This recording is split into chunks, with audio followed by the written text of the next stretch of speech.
Hi friends, എല്ലാവർക്കും scorers മേലേക്ക് സ്വാഗതം. ഓക്കെ ഫ്രണ്ട്സ്, വീഡിയോയിലോട്ട് എടുക്കാം. This is we expected from Kylian Mbappe. 2024 Kylian Mbappe അദ്ദേഹത്തിന്റെ അക്കൗണ്ട് ഓപ്പൺ ചെയ്തു. റോബേർട്ടസ് ചാമ്പ്യൻഷിപ്പിന്റെ ഫൈനൽ മത്സരത്തിൽ PSG വേണ്ടി ടൗലൂസിനെതിരെ അദ്ദേഹം ഒരു ഗോൾ നേടിക്കഴിഞ്ഞു.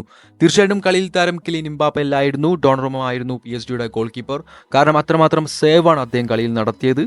എനിവേ, എന്തൊക്കെയാ പറഞ്ഞാലും ഇപ്പോൾ കിലിയൻ ഇംബാപ്പ 2024 അദ്ദേഹത്തിന്റെ ഗോളടി ആരംഭിച്ചു കഴിഞ്ഞു. ഇനിയും പലരും ഇതിനു വേണ്ടി കാത്തിരിക്കുകയാണ്. The next one, Saudi pro League signing നിർത്തുന്നില്ല. അത്രമാത്രം സൈനിങ് ആണ്, വമ്പൻ പ്ലേയേഴ്സിനെ സൈൻ ചെയ്തുകൊണ്ടിരിക്കുകയാണ്. ലോകത്ത് മുഴുവനും അത്ഭുതപ്പെടുത്തുന്ന കാര്യമാണ് സൗദി പ്രോ ലീഗ് ചെയ്തുകൊണ്ടിരിക്കുന്നത്. ഇനി വരാൻ പോകുന്ന വമ്പൻ സൈനിങ് എന്ന് പറയുന്നത് മാഞ്ചസ്റ്റർ സിറ്റിയുടെ സൂപ്പർ താരമായ അല്ലെങ്കിൽ കിങ് ഓഫ് അസിസ്റ്റ് എന്നറിയപ്പെടുന്ന കെവിൻ ഡി ബ്രൂയിന്റെ സൈനിങ് ആണ്. തീർച്ചയായിട്ടും അത് നെക്സ്റ്റ് സമ്മർ ട്രാൻസ്ഫർ വിൻഡോയിലാണ് നടക്കാൻ പോകുന്നു എന്നുള്ള വാർത്തകളൊക്കെ പുറത്തു വരുന്നുണ്ട്. കാരണം 2025 കെവിൻ ഡി ബ്രൂയുമായി മാഞ്ചസ്റ്റർ സിറ്റിയുമായിട്ടുള്ള കരാർ അവസാനിക്കുന്നത്. പക്ഷെ അതിനു മുമ്പ് 2024 സമ്മർ ട്രാൻസ്ഫർ വിൻഡോയിൽ ആ ഒരു സൈനിങ് നടക്കാനുള്ള സാധ്യതകൾ കാണുന്നുണ്ടുള്ള വാർത്തകളൊക്കെ പുറത്തു വരുന്നു.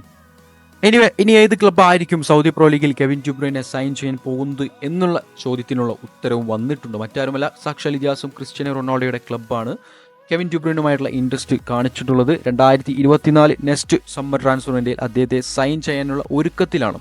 ഇതൊരിക്കലും കൺഫേംഡ് ആയിട്ടുള്ള ഒരു ന്യൂസ് അല്ല, വളരെ റൂമർ ആയിട്ടുള്ള ന്യൂസാണ്. പക്ഷെ അദ്ദേഹത്തിനെ സൈൻ ചെയ്യാൻ വേണ്ടി ആഗ്രഹിക്കുന്ന ഒരു ക്ലബ്ബാണ് അൽ നാസർ. മറ്റൊരു സൈനിങ് കൂടി അൽ നാസറിൽ വരാൻ പോവുകയാണ്. മറ്റാരുമല്ല, മാഞ്ചസ്റ്റർ യുണൈറ്റഡിൽ നിന്ന് കസമറയാണ് വരാൻ പോകുന്നത്.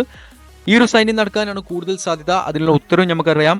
റൊണാൾഡോയും അതുപോലെ തന്നെ കസമറയും തമ്മിലുള്ള ലിങ്ക് നമുക്ക് എല്ലാവർക്കും അറിയുന്ന ഒരു കാര്യമാണ്. റിയൽ മാഡ്രിഡിൽ ഒരുപാട് വർഷം ഒരുമിച്ച് കളിച്ച കൂട്ടുകാർ തന്നെയാണ് അവർ.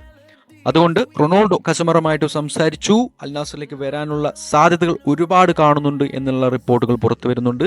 തീർച്ചയായിട്ടും മാഞ്ചസ്റ്റർ സിറ്റിയുടെ താരമായ KDBനേക്കാളും സൈനിങ് നടക്കാനുള്ള സാധ്യത കസമറയിൽ തന്നെയാണ്.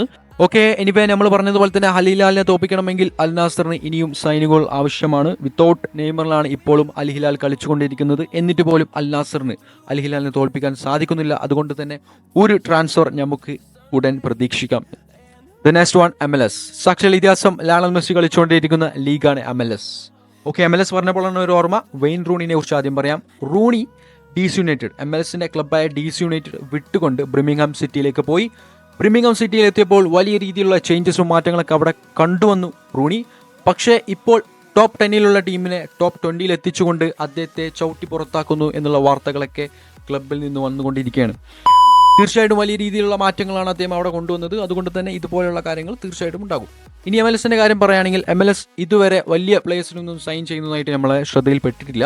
MLS വീണ്ടും MLS കളിച്ചുകൊണ്ടിരിക്കുന്ന മികച്ച പ്ലേയേഴ്സിനെ സൗദിയിലേക്ക് വിട്ടുകൊടുക്കുന്ന കാര്യങ്ങളാണ് പുറത്തു വന്നുകൊണ്ടിരിക്കുന്നത്. 2023 MLS ടോപ്പ് സ്കോററായ ഡെന്നിസിനെയാണ് സൗദി പ്രോ ലീഗ് ക്ലബ്ബായിട്ടുള്ള അൽ ഹിലാൽ നോട്ടമിട്ടിട്ടുള്ളത്. നെയ്മറിനെ റീപ്ലേസ് ചെയ്യാൻ വേണ്ടി അല്ലെങ്കിൽ ആ ഒരു സ്ഥാനത്തേക്ക് കളിക്കാൻ വേണ്ടിയാണ് ഡെന്നിസിനെ സൈൻ ചെയ്യുന്നു എന്നുള്ള വാർത്തകളൊക്കെ പുറത്തു വന്നുകൊണ്ടിരിക്കുന്നുണ്ട്. ഇങ്ങനെ പോയി കഴിഞ്ഞാൽ MLS നിന്ന് നാളോ മറ്റന്നാളോ ലയണൽ മെസ്സി സൗദിയിലേക്ക് എത്താനുള്ള സാധ്യതകളൊക്കെ കാണുന്നുണ്ട്. ഇന്നോ നാളോ മറ്റന്നാളെ ഒന്നും MLS മികച്ച പ്ലേയേഴ്സ് വരാനുള്ള സാധ്യതകളൊന്നും കാണുന്നില്ല. കോമ്പറ്റീഷൻ വളർന്നോ അല്ലെങ്കിൽ കൂടിക്കൊണ്ടിരിക്കുന്നത് സൗദി പ്രോ ലീഗിൽ തന്നെയാണ്. ഒരുപാട് ക്ലബ്ബുകൾ മികച്ച പ്ലേയേഴ്സിനെ സൈൻ ചെയ്ത് കഴിഞ്ഞു. ഇനിയും ഒരുപാട് പ്ലേയേഴ്സിനെ സൈൻ ചെയ്യാൻ വേണ്ടി സൗദി പ്രോ ലീഗ് ഒരുങ്ങുകയാണ്. ഓക്കെ, അണ്ണൻ CR7 ഒരു അവാർഡും കൂടി സ്വന്തമാക്കി. Maradona award. 54 effort from Al Nassr, 69 goal contribution.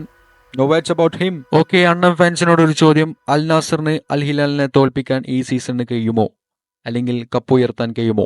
ഇതിനുള്ള ഉത്തരം കമന്റ് ചെയ്യാം. ഓക്കെ ഫ്രണ്ട്സ്, ഈ വീഡിയോ അവസാനിപ്പിക്കുന്നു. നമ്മുടെ വീഡിയോ ഇഷ്ടപ്പെട്ട് കഴിഞ്ഞാൽ തീർച്ചയായിട്ടും ലൈക്ക് അടിക്കുക. നമ്മുടെ ചാനൽ ഇഷ്ടപ്പെട്ടെങ്കിൽ തീർച്ചയായും സബ്സ്ക്രൈബ് ചെയ്യുക. Bye, it's me scorers by.